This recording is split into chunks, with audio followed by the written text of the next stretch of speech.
memperkenalkan diri. Nama saya Andika Rosi Kirana Prastiti. Kalian bisa panggil saya Kak Rosi atau Bu Rosi. Saya mahasiswi S2 yang KPL di kelas metode statistika yang dibimbing oleh Pak Hendra Permadi. Nah, sebelumnya boleh nggak kameranya diaktifin? Saya pengen lihat persiapan kalian. Oke, boleh dimatikan kameranya, teman-teman. Oke, kalian di sini sudah membacakan di sekejar slide saya dan video tutorial simulasinya. Di situ kan saya PPT-nya langsung, cuma simulasinya saya bagi dua. Jadi rencananya ini tadi kan dibagi menjadi dua section kan, jadi dua sesi. Yang pertama kita belajar rentangan interkuartil dan simpangan rataan, kemudian simulasi. Nanti kita break, kemudian sesi kedua kita belajar variansi dan simpangan baru. Halo, untuk pertemuan kali ini kita akan membahas materi tentang ukuran penyebaran data. Sebelumnya, perkenalkan, nama saya Andika Rosi Kirana Prastiti. Kalian bisa memanggil saya Kak Rosi atau Bu Rosi. Saya mahasiswi S2 jurusan Matematika UM dan sedang KPL di kelas metode statistika yang dibimbing oleh Pak Hendra Permadi. Nah, menurut kalian, mengapa sih kita itu harus belajar ukuran penyebaran data? Coba perhatikan kedua sampel merek kecap, yaitu merek kecap A dan merek kecap B. Diketahui rata-rata kedua sampel yaitu 1 liter. Nah, meskipun rata-rata dari dua sampel kecap itu sama, namun apa yang berbeda jika kalian dihadapkan dengan dua pilihan merek kecap apa yang akan kalian pilih? Dari ilustrasi dua sampel merek kecap, kita ketahui bahwa rata-ratanya yaitu sama 1 liter. Untuk memilih merek kecap mana yang harus dipilih, maka kita harus tahu bagaimana penyebaran dari masing-masing sampel kecap. Nah, maka dari itu, mari kita belajar ukuran penyebaran data. Ukuran penyebaran data terbagi menjadi 5 materi. Yang pertama rentangan data, yang kedua rentangan interkuartil, yang ketiga simpangan rata, yang keempat variansi, dan yang terakhir adalah simpangan baru. Nah, untuk sesi pertama ini, kita akan membahas rentangan data, rentangan interkuartil, dan simpangan rataan. Materi yang pertama yaitu untuk teman-teman, apakah ada pertanyaan di rentangan data ini? Tidak, Kak. Nah, sekarang saya tanya. Jika kalian disuruh milih tadi, untuk memilih kecap memilih kecap merek A atau kecap merek B, jika kalian tahu sampelnya seperti itu. Bagaimana? Siapa yang ingin menjawab? Di sini ada 2 sampel kecap kan ya. Rata-rata mereka itu sama, 1 liter. Namun, jika kalian suruh memilih sampel yang merek A atau merek B, jika kalian mengetahui sampelnya seperti itu. Ya, Hendra, mau menjawab? Kalau saya memilih yang A, Bu. Kenapa kok memilih yang A? Berdasarkan data yang ada, dia lebih dekat ke rata-ratanya. Ya, betul. Jadi, karena rata-ratanya 1 liter, lah sampel A itu kan mendekati 1 liter. Jadi, misalkan ada 2 iklan nih, kecap A sama kecap B. Lah, kita udah tahu sampelnya kayak gitu. Pasti kita akan memilih sampel A karena apa? Hampir mendekati seperti apa yang diiklankan. Sedangkan yang diiklankan kan beratnya itu kan 1 liter, seperti itu. Jadi, yang lain bisa dipahami? Bisa, Kak. Ya, jadi gunanya kita untuk belajar ukuran data itu seperti itu. Jadi bagaimana penyebaran datanya, rentangan data tunggal itu bisa diperoleh dengan cara seperti itu. Nah, untuk contoh soalnya bisa dilihat, jadi kita mencari untuk data tunggal, kita mencari X max-nya dulu atau nilai terbesar dan X min-nya. Kemudian tinggal dikurangi atau selisih dari X max kurangi X min, seperti itu. Jadi, nah untuk data berkelompok, itu kan kita ada nilai tengah ya. Kalian sudah mempelajarinya kan pasti di pertemuan awal. Nah, caranya itu mengurangkan yaitu nilai tengah kelas terakhir dikurangi nilai tengah kelas pertama. Nah, di sini. Jadi ketika ada suatu data kelompok, pastikan yang diberikan hanya kelas atau nilainya itu tadi, nilai datanya dan frekuensi. Nah, kita harus mencari nilai tengahnya terlebih dahulu. Nah, dengan cara, ayo siapa yang tahu bagaimana caranya mencari nilai tengah? Oke, Abdul Hakim gimana?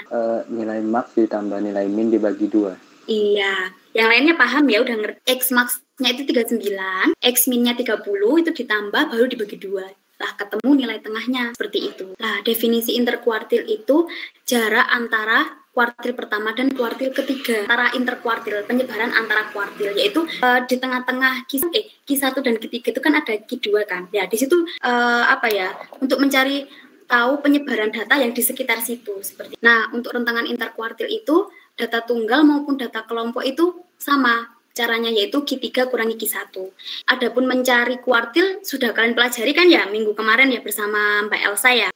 Sudah, Kak. Nah, yang terakhir di sesi ini yaitu simpangan rataan. Atau simpangan rataan itu rata-rata jarak antara nilai menuju rata-ratanya.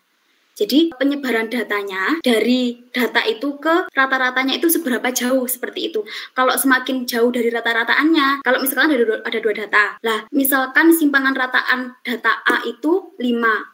Ternyata data B itu 10, berarti kan data B itu lebih jauh simpangan rataannya daripada data. Nah, simpangan rataan untuk data tunggal bisa dicari dengan cara seperti itu. Jadi sigma mutlak XI min X bar per N. Nah, XI itu kan datanya, kalau data tunggal kan datanya, dan X bar itu rata-rata. N adalah banyak data.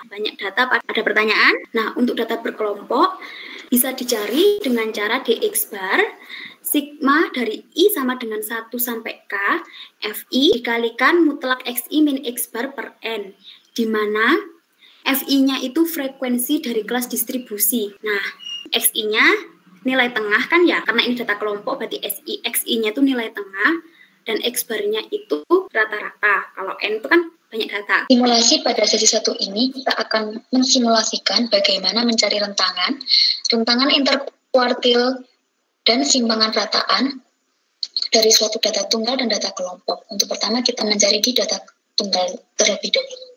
Di sini sudah saya inputkan yaitu data nomor kamar yang pernah ditempati Wahyu ketika berlibur. Nah, di sini ada 15. Datanya ada 15. Untuk mencari rentangan interkuartil dan simpangan rataan, kita cari dengan cara klik statistik, basic statistik, display deskriptif statistik, kemudian kita continue, kita masukkan nomor kamar, kita klik statistik. Nah, di sini kita mencari rentangan atau range, kemudian mencari rentangan interkuartil atau interkuartil range, kemudian simpangan rataan. Nah, di sini simpangan rataan belum ada optionnya, jadi nanti kita cari secara manual. Kita oke. Nah, didapatkan yaitu range atau rentangannya 40, rentangan interkuartilnya yaitu 16. Untuk mencari simpangan rataan, kita cari secara manual. Sebelumnya kita ingat kembali bahwa rumus dari rataan data tunggal atau simpangan rata-rata data tunggal yaitu D sama dengan sigma XI min X bar per N. Di sini XI-nya kan datanya ini, nah X bar-nya itu berarti rata-ratanya. Di sini kita cari rata-ratanya terlebih dahulu dengan cara klik start, basic statistik, display, continue. Di sini kita mencari mean atau rata-rata. Kita klik oke. Nah, ketemu rata-ratanya 42,87. Nah, di sini kita akan mencari mutlak XI min X bar, di mana XI-nya itu ini datanya, X bar-nya adalah rata-ratanya. Jadi ini kita beri label XI min rata. Ini sebenarnya mutlak, tapi nanti kita cantumkan di kalkulit aja, di rumusnya aja. Caranya yaitu manual menggunakan kalkulator. Karena ini sebelumnya kita masukkan di C2, kemudian karena ini nilai mutlak, kita memakai fungsi absolute value, yaitu itu tadi yang diminta XI min X bar. Jadi nomor kamar dikurangi rata-rata atau mean yaitu 42,87. Di sini jangan lupa untuk memakai titik ya, karena kalau pakai koma Minitab tidak akan membaca. Oke, klik oke. Nah, di sini adalah XI, maksud saya mutlak XI min X bar. Kemudian kita cari rata-ratanya. Maksud saya kita cari total dari XI min X bar, yaitu kita beri label total. Itu dengan cara kalkulator, kita tempatkan di total. Ini berarti sum atau total dari mutlak XI min X bar kan. Jadi kita cari fungsi yang sum. Sum dari C2 atau mutlak XI min X bar. Kita klik OK. Nah, di sini baru kita bisa mencari simpangan ratanya. Nah, kita hitung menggunakan kalkulator. Di sini karena rumus dari simpangan rata-rata data tunggal yaitu sigma XI min X bar per N, maka kita masukkan, sebelumnya ini kita taruh di simpangan rata ya.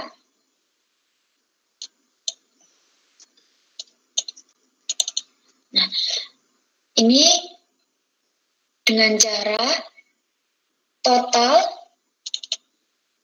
dibagi dengan banyaknya data, yaitu 15. Oke. Nah, di sini diperoleh yaitu simpangan rata-rata dari data tunggal yaitu 8,55933. Nah, selanjutnya kita ke data kelompok. Oke, di sini saya sudah mempunyai data yang berawal dari data tunggal sebanyak 80 data. Kemudian saya rubah ke tabel distribusi frekuensi. Kemudian saya membagi kelas seperti ini menggunakan aturan Sturges. Pasti kalian sudah mempelajarinya di pertemuan pertama. Nah, di sini kita tinggal copy aja.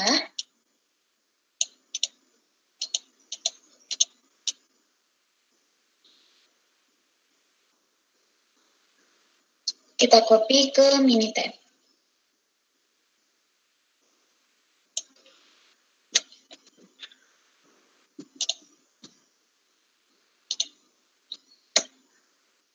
Nah, di sini kita berlabel nilai ini kelas. Nah, sudah saya jelaskan di awal tadi bahwa di sini kita hanya bisa mencari rentangan dan rentangan interkuartil. Nanti simpangan rataannya kita cari secara manual.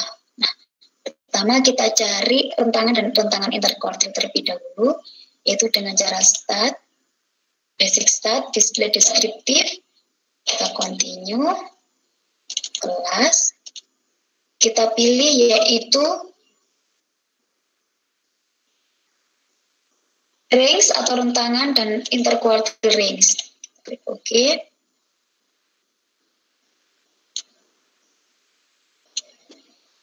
Variablesnya kita ganti dengan nilai ya, karena yang ingin dilihat yaitu dari nilainya. Kita klik OK. Nah, di sini diperoleh range atau rentangnya yaitu 64 dan rentangan interquartile-nya 17,75. Nah, ini hasilnya hampir sama dengan SPSS, maka dari itu saya memakai Minitab saja.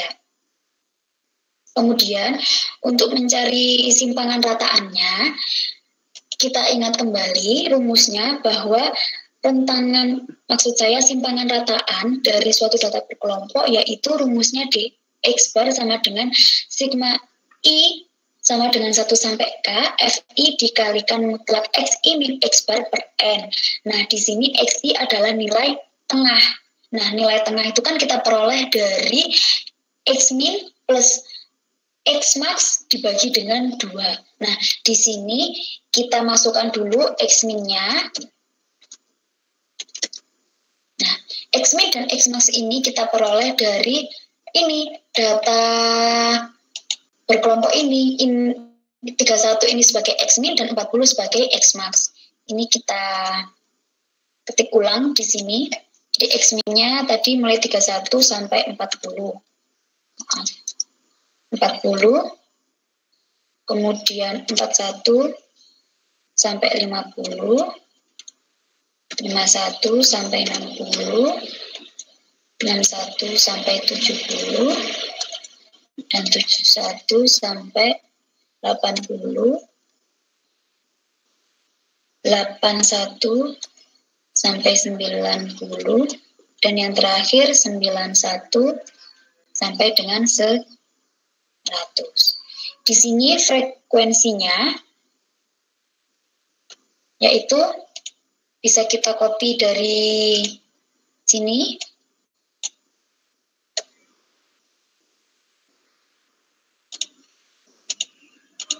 Sini kita pilih label frekuensi. Nah, di sini untuk nilai tengahnya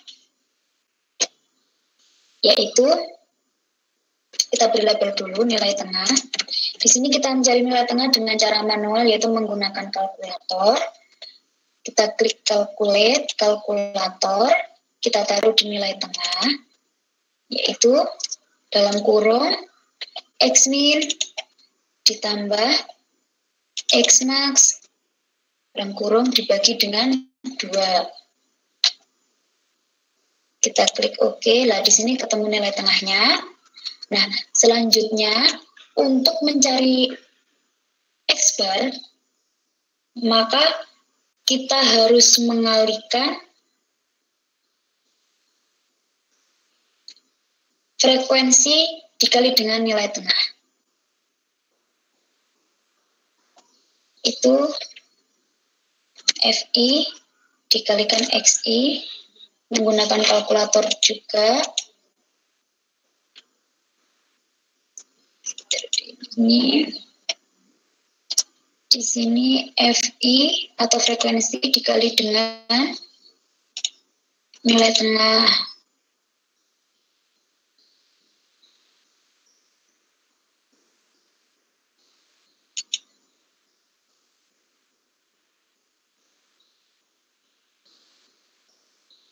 Kemudian kita total dulu, yaitu total FI kalikan XI. Karena dalam mencari rata-rata di data kelompok itu kan sigma XI kali FI per M. Jadi pertama kita cari FI XI-nya dulu, kemudian kita cari totalnya dulu atau sigmanya, baru nanti kita baru ke rata-rata. Oke, ke total FI XI-nya kita menggunakan kalkulator. Kita tempatkan di total. Jadi ini karena total menggunakan fungsi sum.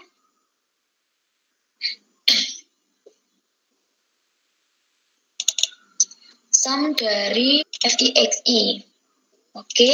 Nah, di sini ketemu totalnya yaitu 6070. Nah, ini baru kita cari rata-ratanya dengan membagi total FI XI ini dibagi dengan banyak data, yaitu 80. Menggunakan kalkulator juga. Cari di rata.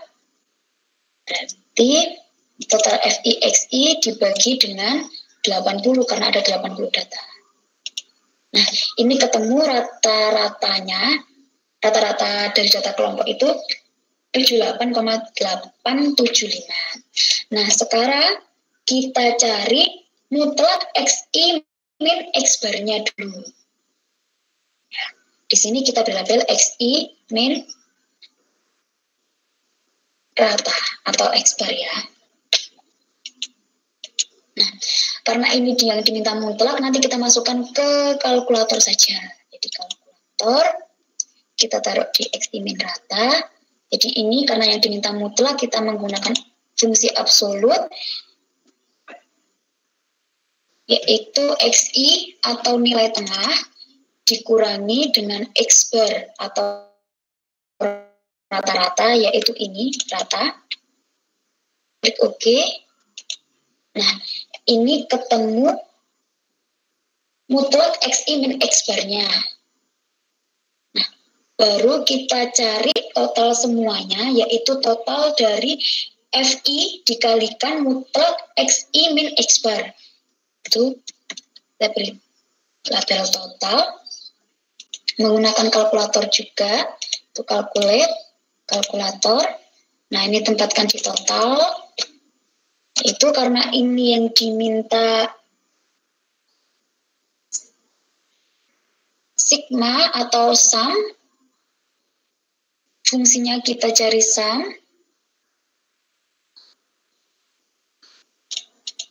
Nah, sum dari frekuensi dikalikan dengan mutlak XI min X bar atau ini. XI min X bar atau XI min rata ini. Oke, kita klik OK. Nah, kita ketemu bahwa totalnya yaitu 856. Nah, di sini baru kita cari simpangan rata-rata dari data kelompok. Simpangan rata.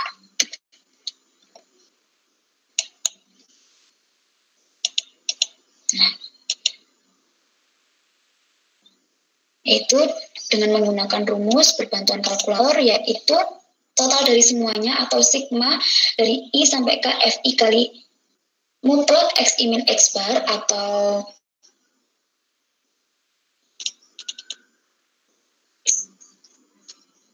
di total dibagi dengan banyak data, yaitu banyak datanya ada 80.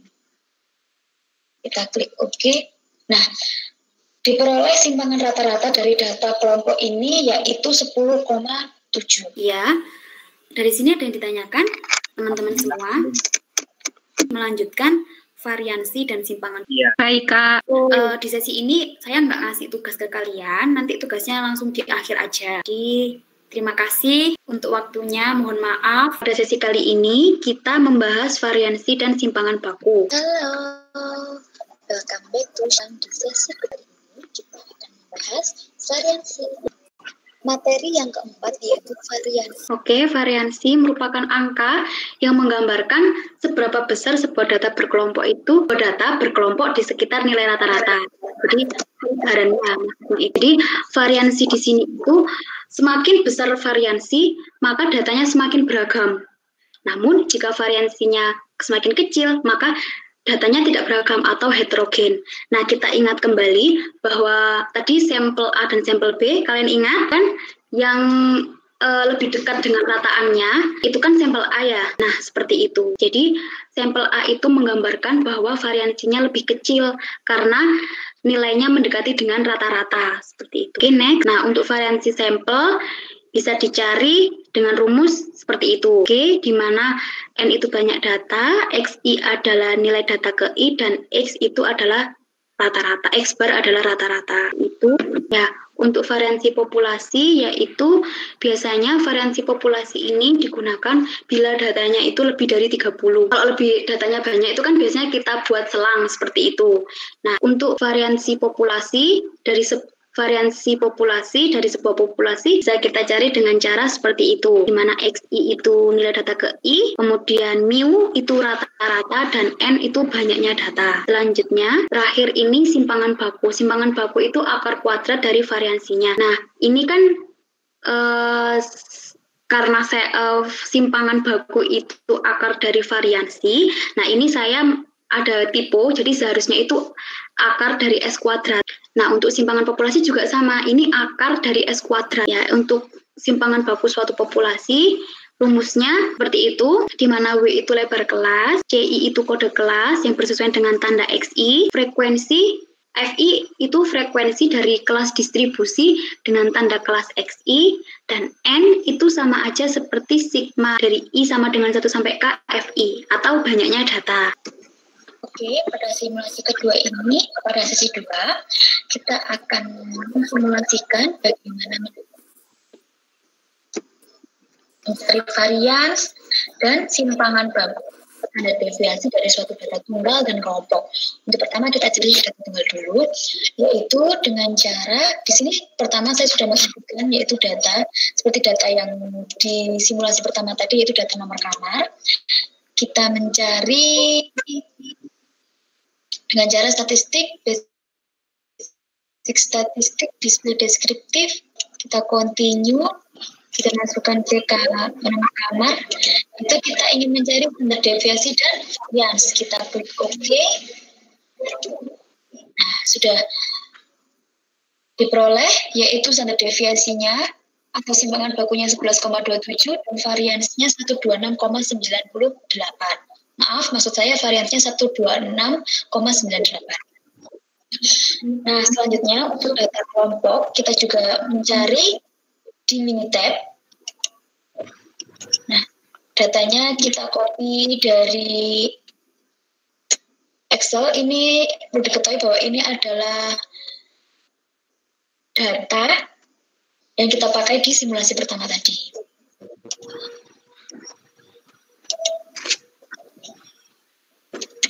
Nilai. Nah, di sini sudah kita paste, yaitu nilainya. Kita cari varians dan simpangan bakunya, yaitu dengan cara statistik, basic statistik, display deskriptif. Kita continue, kita masukkan nilai. Nah, kita klik OK. Oke. Nah, di sini diperoleh yaitu deviasinya atau simpangan bakunya 13,7 82, variansnya yaitu 190,93. Nah, kita bandingkan dengan hasil di SPSS.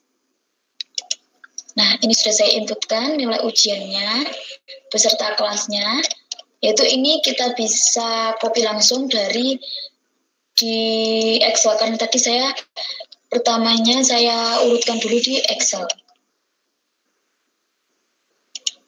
Oke, kita cari di analyze, deskripsi statistik, frequency. Nah, di sini kan awalnya begini. Nah, ini kita masukin semua. Nah, karena kita ingin mencari standar deviasi atau simpangan baku dan varians, ya nggak usah ya. Kita continue, kita oke. Nah, di sini outputnya. Nah, kita bandingkan dengan Minitab. Nah, di sini sudah terlihat ya bahwa standar deviasinya atau simpangan bakunya yaitu 13,82 kalau di Minitab, kalau di SPSS 13,818 ya, hampir mendekati ya. Kemudian variansnya kalau di Minitab 190,93, kalau di SPSS 190,927, hampir juga mendekati. Oke, dari teman-teman, apakah ada yang ditanyakan? Oh ya, sebelumnya saya ingin menambahkan penjelasan bahwa biasanya untuk mencari ukuran penyebaran data, biasanya lebih umumnya orang-orang atau para ahli statistik itu memakai variansi atau simpangan baku. Kenapa seperti itu? Ada yang bisa membantu menjawab? Ahmad Sa'ya, kenapa kok lebih memilih memakai variansi dan simpangan baku dibanding rentangan interkuartil, dan simpangan rataan? Mungkin lebih valid, Pak. Iya, lebih validnya kenapa? Benar, lebih valid. Kenapa tapi? Iya, lebih validnya itu karena kalau di simpangan irataan, rentangan interkuartil, itu kan mereka memakai mutlak. Jadi nilai yang negatif itu kan berubah menjadi positif, seperti itu. Namun kalau variansi itu kan lebih dikuadratkan, jadi lebih meminimalisir untuk memanipulasinya, seperti itu. Makanya itu sering digunakan variansi dan simpangan baku, seperti itu. Dan yang perlu diketahui, simpangan baku itu untuk mengetahui sebuah kelompok data itu sudah mewakili populasi atau belum. Oke, ada yang ditanyakan mengenai variansi dan simpangan baku? Saya Hendra. Dalam mencari simpangan bakunya itu harus yang menggunakan kalkulator itu Kakak, atau secara manual, atau bisa keduanya? Tadi sudah melihat video simulasi atau belum? Sudah, Kak. Nah, jadi untuk simpangan baku itu sama seperti standar deviasi. Langsung kalau yang manual itu tadi hanya simpangan rataan, seperti itu. Paham? Paham, Kak. Terima kasih, Kak. Ya, sama-sama. Ya, selain Hendra, ada yang mau tanya lagi? Jadi di sini itu Minitab dan SPSS itu hanya memudahkan untuk mengolah data. Oke, karena nggak ada yang nanya, saya yang nanya ya. Arlen Brilianisa. Nah, Arlen bisa mendengar suara saya? Iya, Kak, bisa. Ya, dari perkuliahan kita ini tadi yang ada 2 sesi ini, pelajaran apa atau ilmu apa yang Arlen dapatkan, atau kesimpulan apa yang Arlen dapatkan tentang ukuran penyebaran data ini? Iya, yang saya dapatkan data yang kalau kita punya sekelompok data itu bisa kita ukur gitu penyebarannya, variasinya gitu-gitu. Terus yang kalau itu rumus-rumusnya itu udah diajarin di SMA. Iya, memang rumus-rumusnya sudah diajarin di SMA, tahu, jadi kenal aplikasi Minitab untuk mempermudah kalian kan untuk mengolah data seperti itu. Oke, Iya, terima kasih Arlen. Sama-sama.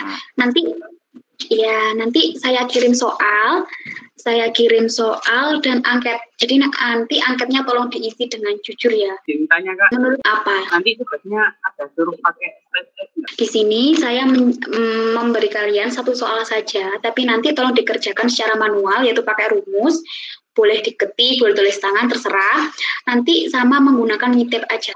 Soalnya kan tadi saya sudah simulasikan hasil dari Minitab dan SPSS itu sama meskipun data berkelompok. Soalnya kan nanti waktu di SPSS pun kita juga memasukkan kelas kan yang sebenarnya bisa digunakan di Minitab. Dan untuk ukuran penyebaran ini saya lebih memakai Minitab karena fiturnya lebih lengkap. Nanti kalian tarik kesimpulan bagaimana perbedaan antara keduanya. Dan ada angket tentang self-efficacy atau kepercayaan diri kalian dalam mengikuti mata kuliah ini. Deadline-nya besok, paling lambat jam 5 pagi. Terima kasih teman-teman untuk perkuliahan sesi kedua ini. Semoga teman-teman semua diberi kesehatan, diberi kelancaran dalam mencari ilmu meskipun dari seperti ini, dijadikan mahasiswa yang teladan, mendapat nilai yang selamat siang. Wassalamualaikum warahmatullahi wabarakatuh.